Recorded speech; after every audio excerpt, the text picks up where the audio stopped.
Bismillahirrahmanirrahim. Assalamualaikum warahmatullahi wabarakatuh. Baik anak-anak, gimana kabar kalian semua? Sehat semuanya?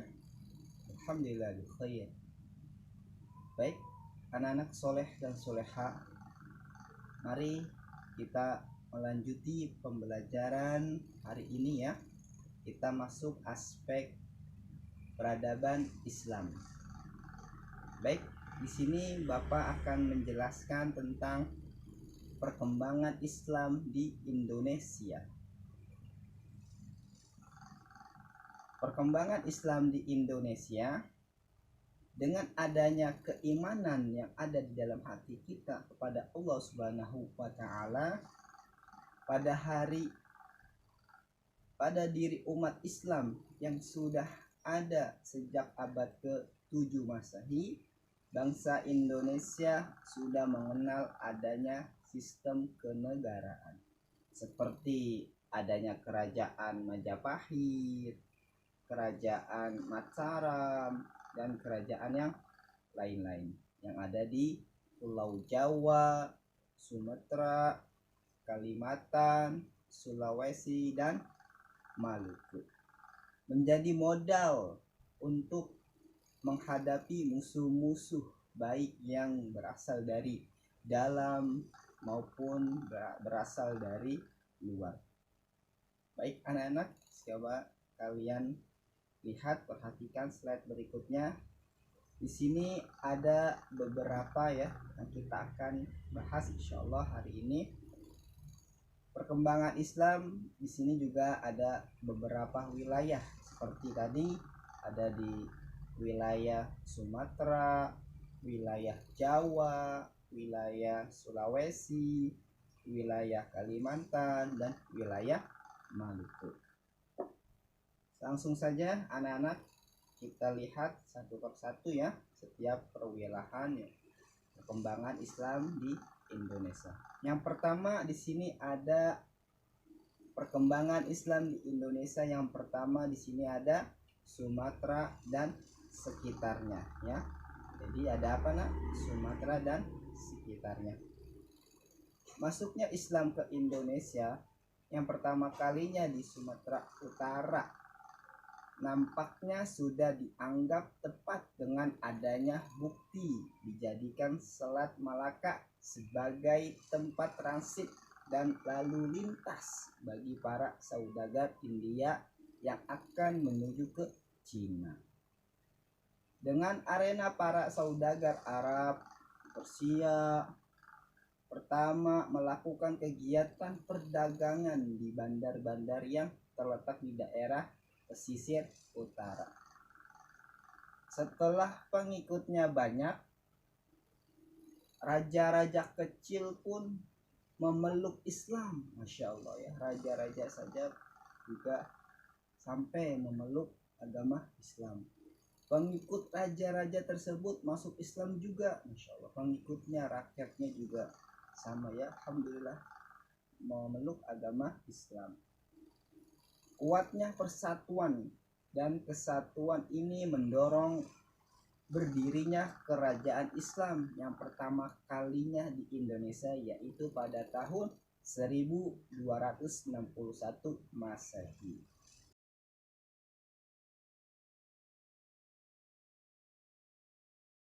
Baik anak-anak, coba kita lanjut slide berikutnya. Di sini tentang perkembangan Islam di Indonesia. Yang kedua adalah di wilayah Jawa dan sekitarnya ya. Di wilayah Jawa dan sekitarnya.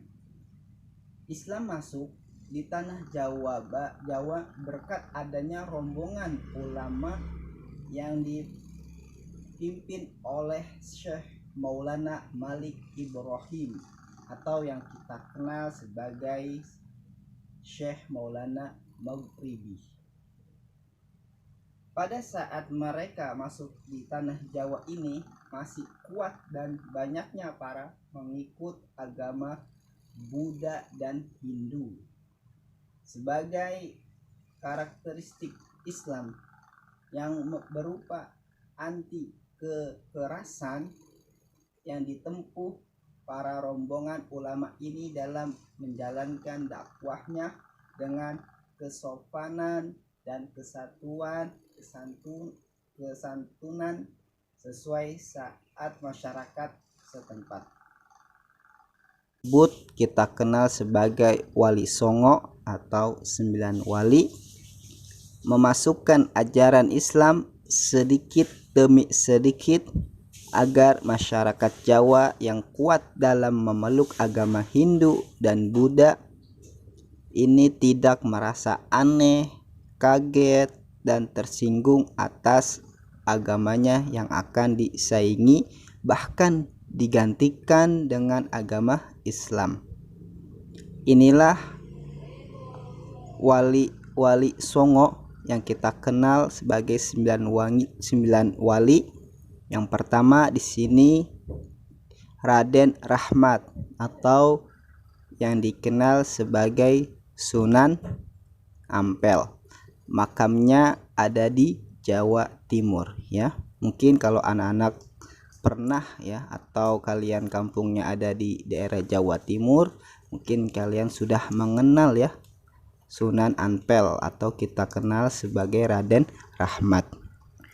Sunan Wali Songo yang kedua adalah Syekh Maulana Malik Ibrahim atau kita kenal sebagai Sunan Gresik atau kita kenal sebagai Sunan Gresik.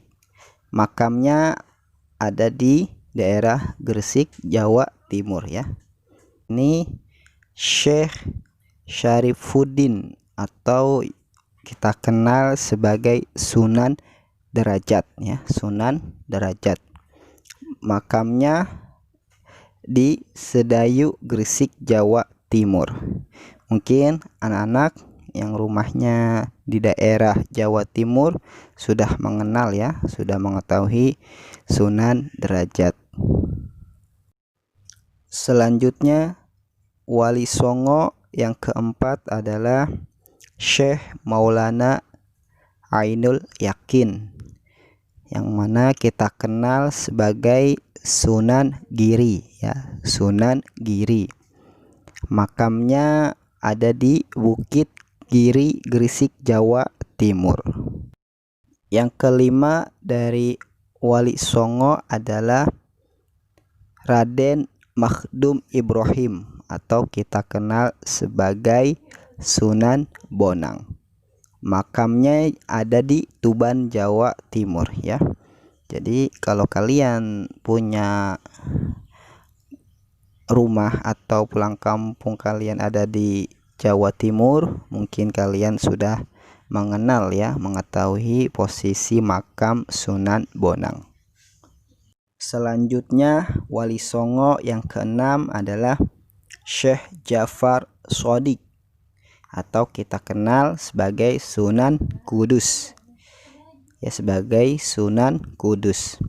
Makamnya ada di Kudus, Jawa Tengah, yang kita kenal sebagai Menara Kudus ya, Menara Kudus yang ada di Jawa Tengah. Baik, selanjutnya Raden Umar Said ya, Raden Umar Said yang kita kenal sebagai Sunan Muria, Sunan Muria. Makamnya ada di Gunung Muria, Kudus, Jawa Tengah ya.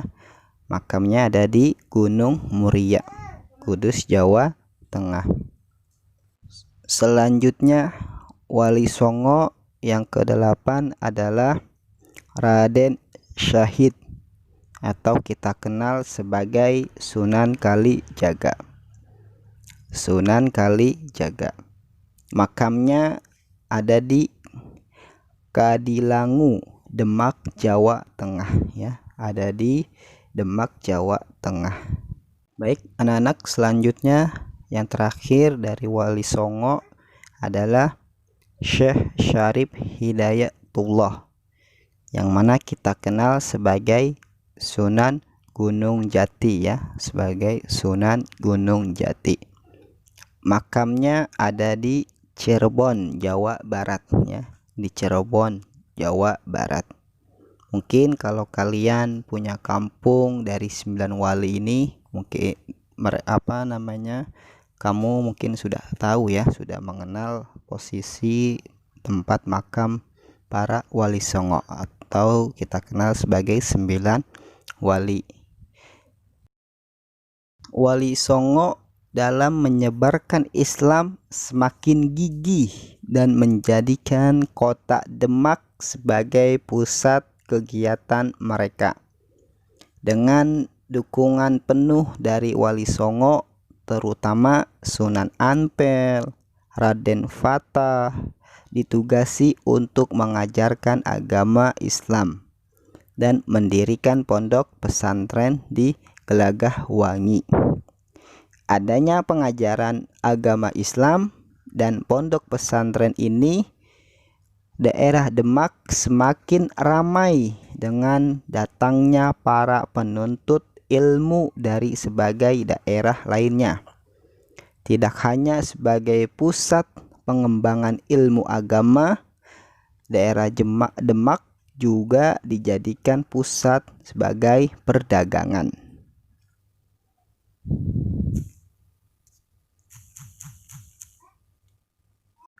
Melihat semakin rapuhnya kerajaan Majapahit semasa pemerintahan Brawijaya, sehingga runtuh dengan bukti Candrasengkala, maka berdirilah kerajaan Demak dengan Candrasengkala oleh Geni Mati Siniram Janmi tahun 1478. Dengan jatuhnya kerajaan Majapahit, muncullah kerajaan Demak dengan raja-raja, yaitu yang pertama Raden Patah sebagai Raja Demak ke-1 atau Raja Demak pertama. Yang kedua Pati Unus atau Pangeran Sembrang Lor, Raja Demak kedua. Yang ketiga Raden Trenggono atau Raja Demak yang ketiga. Baik, inilah ya anak-anak tentang Wali Songo ya, 9 wali.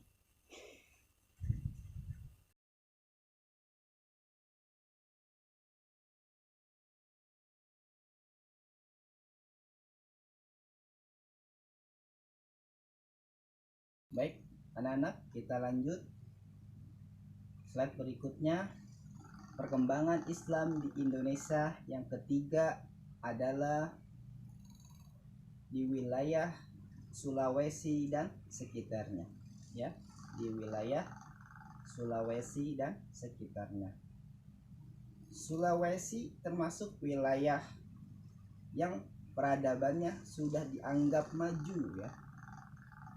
Hal ini terbukti dengan adanya kerajaan-kerajaan, ya, seperti kerajaan Goa, kerajaan Talo, dan lain-lainnya. Pada awal kerajaan di Sulawesi sebelum menjadi kerajaan Islam, kerajaan yang terbesar adalah kerajaan Goa dan Talo. Tempatnya berdekatan dan rukun seolah-olah sebagai kerajaan kembar. Jadi seolah-olah kerajaan Goa dan Talo itu seperti kembar, ya, kembar. Dengan dasar persatuan tersebut, kerajaan Goa dan Talo yang istananya berada di Sumba, Mandar, dan Luwu pada tahun 1562 sampai 1565 yang dipimpin oleh Raja Tumak Farisi Kolama. Karena itu, dengan kiprahnya Dato Ribandang dan Dato Sulaimana menyebarkan Islam semakin marak dan pesat, dan penyebaran Islam yang tanpa menimbulkan gejolak di Goa dan Talo ini pada tanggal 22 September 1605. Raja Goa yang bernama Kareang Taugenikolo dengan ikhlas ia masuk ajaran agama Islam. Kemudian bergelar sebagai Sultan Alauddin. Alhamdulillah ya.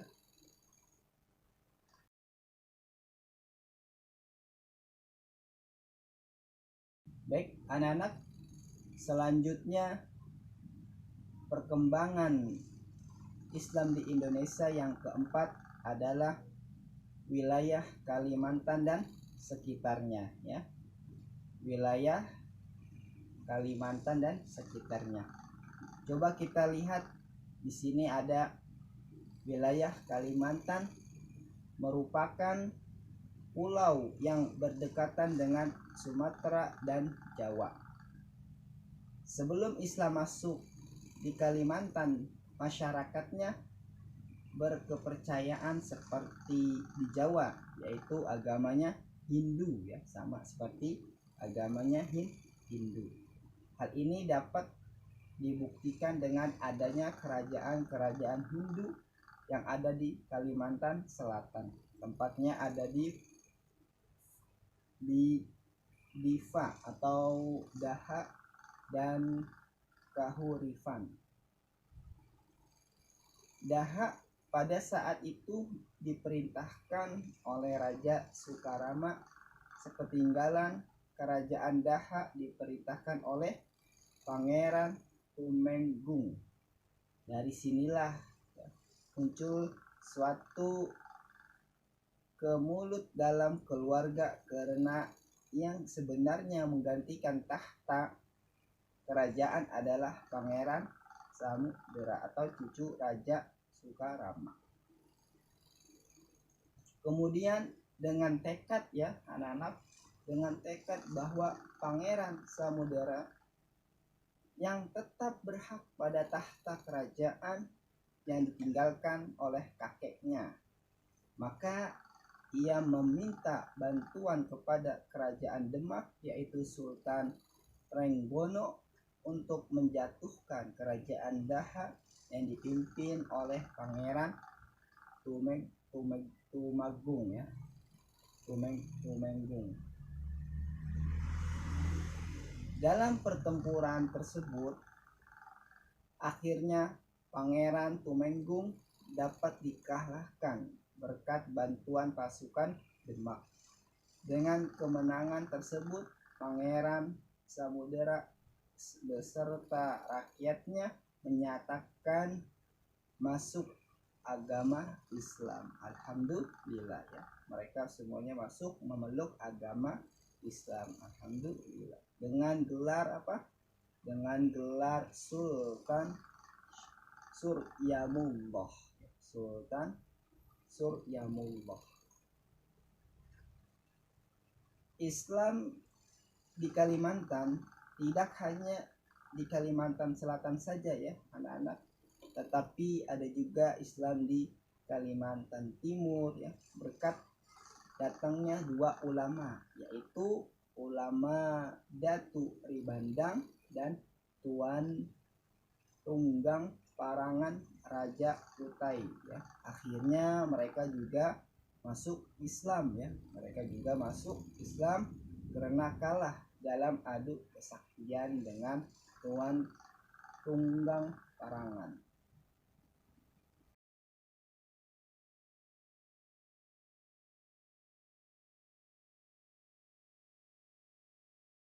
Anak-anak, kita lanjut slide berikutnya. Coba kalian perhatikan, kalian lihat perkembangan Islam di Indonesia ya. Yang kelima, perkembangan Islam di Indonesia yang kelima adalah wilayah Maluku dan sekitarnya. Masuknya Islam di wilayah ini dibawa oleh para mubalik dan pedagang dari Samudera Pasai, Malaka, dan Jawa.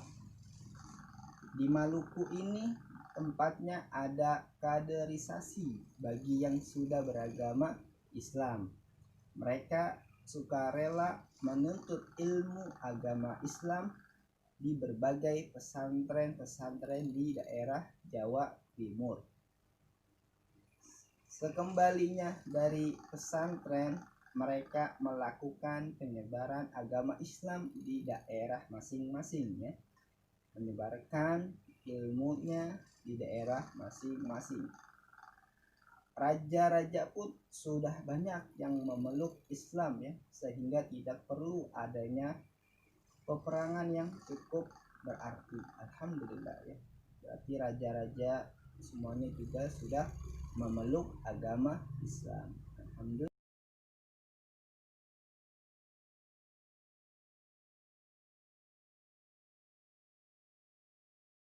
Anak-anak, kita lanjut slide berikutnya. Di sini tentang adapun jalur masuknya Islam ke Indonesia dapat dilakukan melalui jalur, ya. Di sini ada melalui perdagangan, ya. Melalui perdagangan. Maksudnya apa, Pak? Melalui perdagangan.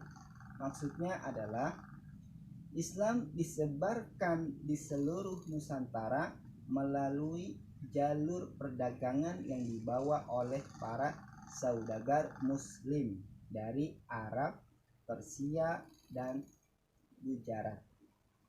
Dalam sebuah misi perdagangan biasanya diikuti oleh para ulama yang bertujuan untuk menyebarkan dakwah Islam.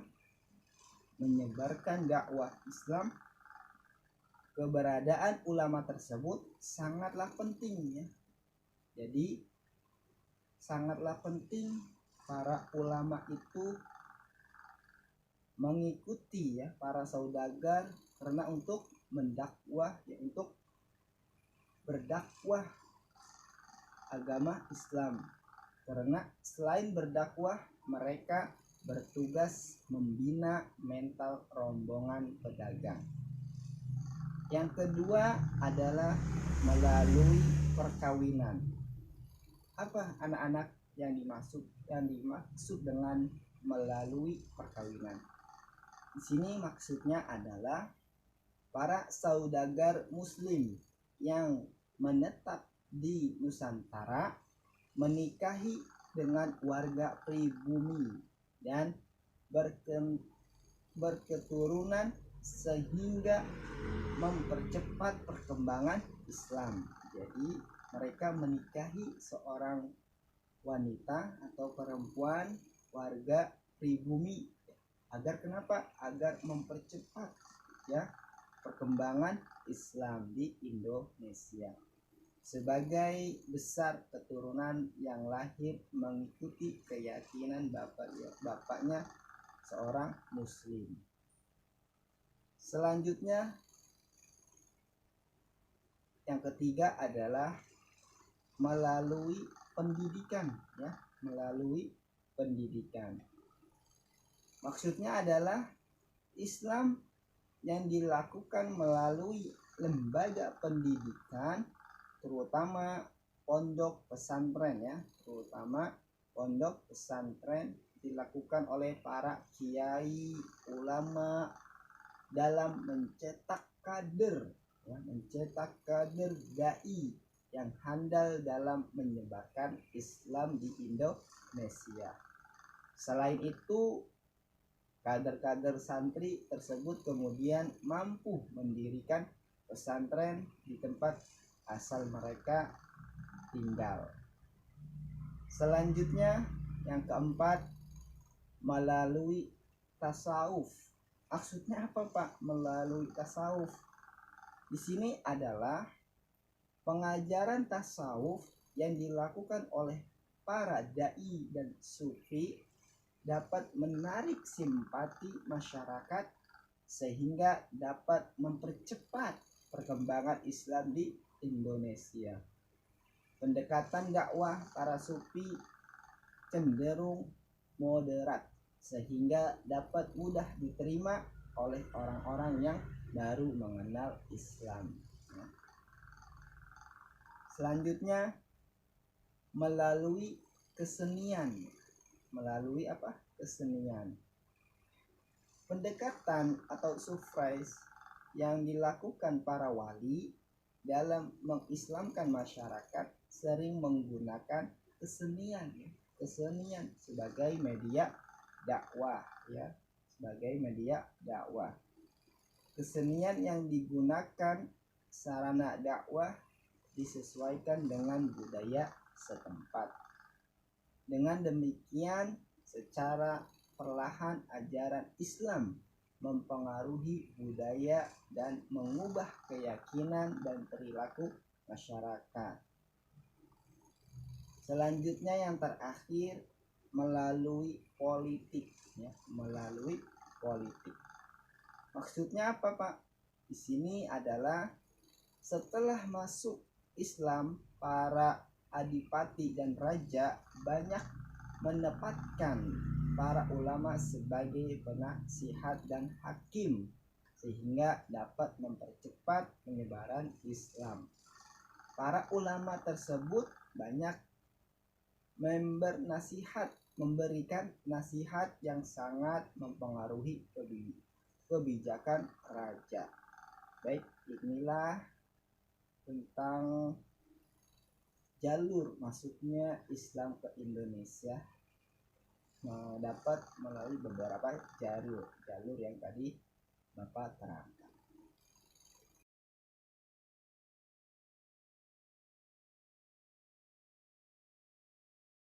Anak, kita lanjut slide berikutnya. Pesatnya perkembangan Islam disebabkan beberapa faktor ya. Di sini ada 2 faktor ya. Yang pertama adalah para dai dalam menyampaikan Islam sangat menarik dan simpati. Jadi faktor penyebabnya mereka memeluk agama Islam adalah para dai, para wali ya, menyampaikan ajaran Islam itu sangat menarik dan simpati, sangat menyentuh hati mereka agar bisa memeluk agama Islam. Dari sebelumnya mereka memeluk agama Buddha atau Hindu. Selanjutnya faktor yang kedua adalah para dai juga memiliki keistimewaan melalui ajaran tasawuf. Jadi sangat lembut sekali para dai, para wali, yang mana mereka mengajarkan agama Islam ke jalan Allah dengan sopan, dengan lemah lembut agar mereka menyentuh hatinya bisa memeluk agama Allah Subhanahu wa Ta'ala, yakni agama Islam. Baik anak-anak, cukup sekian dari Bapak. Semoga hari ini kalian bisa memahami pembelajaran tentang peradaban Islam di Indonesia atau perkembangan Islam di Indonesia. Akhirul kalam dari Bapak cukup sekian. Assalamualaikum warahmatullahi wabarakatuh.